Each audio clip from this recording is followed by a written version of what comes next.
बारी बोल माता जी। अचिंत्य मीन्स व्हाट? लाइक अकल्पनीय, अचिंत्य।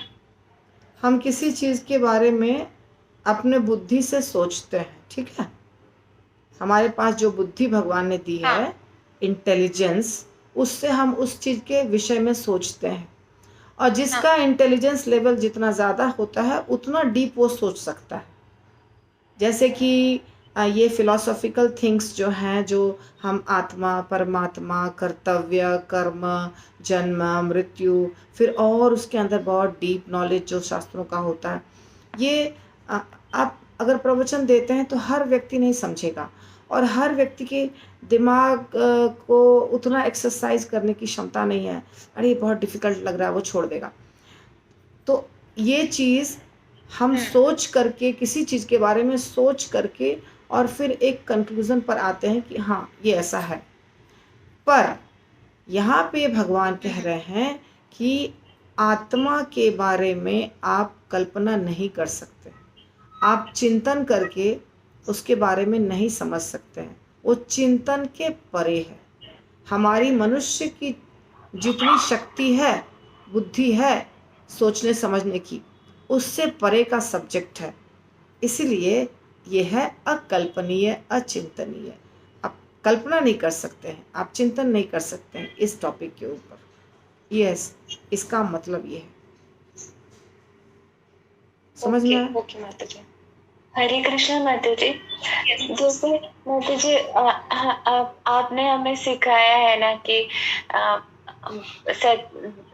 आत्मा का स्वभाव सच्चिदानंद स्वरूप है, हम भगवान के अंश है। तो मतलब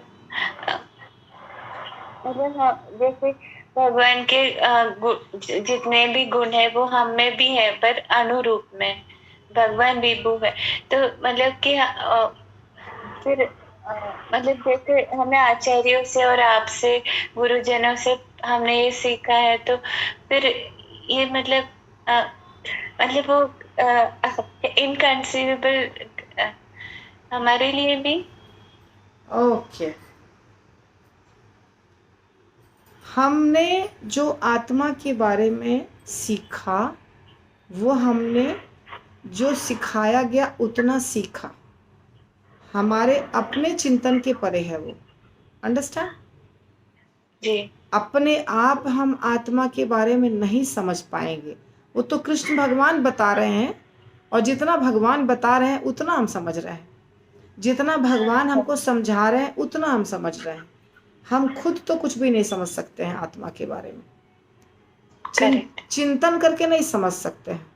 जैसे अचिंत्य भेदाभेद तत्व है ना, राइट। हाँ माता जी। अचिंत्य भेदाभेद तत्व में भी भगवान वही कह रहे हैं, चिंतन के परे है, अचिंत्य है। ठीक है, चिंतन के परे।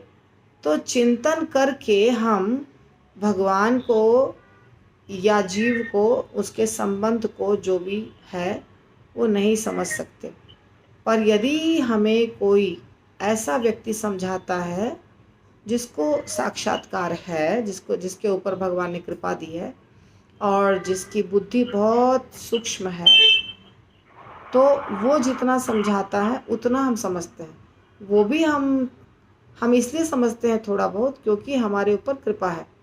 नहीं तो साधारण व्यक्ति को आप बताइएगा तो वो उतना भी नहीं समझेगा। तो इसीलिए इस सब्जेक्ट को भगवान कृष्ण कह रहे हैं अव्यक्त, अचिंत्य, अविकार्य, ऐसा ये सब शब्द का प्रयोग कर रहे हैं भगवान आत्मा के बारे में। आत्मा अपने आप दिखाई देता है? अभी आप बताइए मुझे। नहीं नहीं ना। जब आप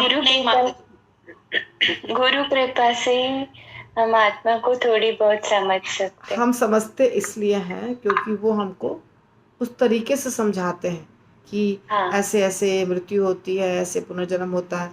नहीं तो नहीं आत्मा के, कोई व्यक्ति की मृत्यु हुई तो उसके शरीर से आत्मा निकला, क्या हम देख सकते हैं आत्मा को?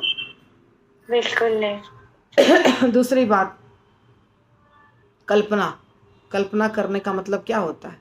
कल्पना करने का मतलब अनुमान लगाना, किसी चीज़ के बारे में अनुमान लगाना। जैसे बादल है, बाहर में बादल है, तो हम अनुमान लगाएंगे कि रात को बारिश होगी। ठीक है, तो पुराना हमारा जो पुराना एक्सपीरियंस है उसके आधार पे हम अनुमान लगाएंगे कि बहुत बादल है या बहुत गर्मी लग रही है या बिजली कड़क रही है तो बारिश होगी। तो ये हम कल्पना करते हैं या हम सोचते हैं और उसके आधार पर हम एक एक अपनी धारणा बना लेते हैं। तो इस प्रकार से हम आत्मा के बारे में नहीं कल्पना कर सकते, हम आत्मा के बारे में नहीं सोच सकते हैं। कृष्ण भगवान स्वयं बता दिए हैं और उनके जो भक्त हैं वो फिर हमको बता दिए हैं, तो उतना हम जानते हैं। जैसे कठोपनिषद में बताया गया कि आत्मा का साइज है बालाग्र शतभागस्य शतधा कल्पितस्य च, ठीक है, बाल के अगले पॉइंट के 10,000वां भाग। तो ये 10,000वां भाग हम आराम से बोलते हैं सबको कि केश के आगे के टिप के 10,000वां भाग के बराबर आत्मा का साइज है। पर ये तो हम रटा रटाया बोल रहे हैं ना, हम तो देखे नहीं हैं या हमें आइडिया नहीं है कि कैसे हो सकता है ऐसा, हमारी कल्पना के परे है कि नहीं बताइए। इसका भी अगर 10,000 बोला ये भी असंभव है हमारे लिए, इतना बड़े चीज का भी 10,000 असंभव है। 100 भाग किया वो भी बहुत डिफिकल्ट है। केश का 10,000वां भाग, ये आप सोचिए, ये हम अनुमान लगा सकते हैं क्या? कभी भी किसी भी सूरत में नहीं लगा सकते हैं, पर कृष्ण कह रहे हैं। तो कृष्ण कह रहे हैं तो बस हमने पिटपैट कर लिया और बोल रहे हैं सबको, तो इसलिए हमारे कल्पना के परे है। समझ में आ गया? जी माता जी, थैंक यू। और किसी का कोई प्रश्न? नहीं माता जी, ओके। आपने बहुत अच्छे से समझाया, अभी एकदम क्लियर हो गया पिक्चर।